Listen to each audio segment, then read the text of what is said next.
ஐக்கிய அரபு அமீரகம் தனித்துவமானது, மிக வலிமையான இராணுவ பாதுகாப்பை கொண்ட நாடு என்றும் தற்போது நடைபெற்று வரும் தாக்குதலை எதிர்கொண்டதிலிருந்து உலகம் உணர்ந்திருக்கும் என அமீரகத்தின் நேஷனல் மீடியா அத்தாரிட்டி தலைவர் அமைச்சர் அப்துல்லா பின் முகமது புட்டி அல் ஹமீத் தெரிவித்துள்ளார். துபாயில் நேஷனல் மீடியா அத்தாரிட்டி சார்பில் ரமலான் ஷஹர் கடைபிடிக்கப்பட்டது. உலக முன்னணி சமூக வலைதள நிறுவனங்களின் தலைவர்கள் மற்றும் ஊடகவியலாளர்கள் பங்கேற்றனர்.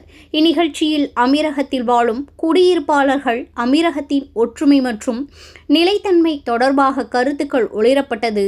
நிகழ்வில் பேசிய நேஷனல் மீடியா அத்தாரிட்டி தலைவர் மற்றும் அமைச்சர் அப்துல் பின் முகமது புட் அல் ஹமீத், அமீரகம் வலிமையான பாதுகாப்பை உள்ளடக்கி செய்யப்பட்டதால் மக்கள் இயல்பு வாழ்க்கையில் பயணிப்பதாக அவர் தெரிவித்தார்.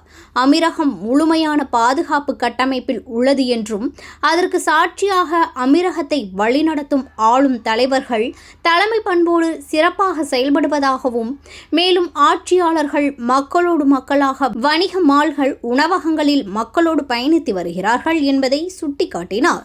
தற்போது எழுந்துள்ள கடினமான சூழல் விரைவில் மாறும், அதில் எந்தவித பின்னடைவும் ஏற்படாமல் முன்னோக்கி செல்வதாகவும் நல்ல செய்தியானது கிடைக்கும் என்றார்.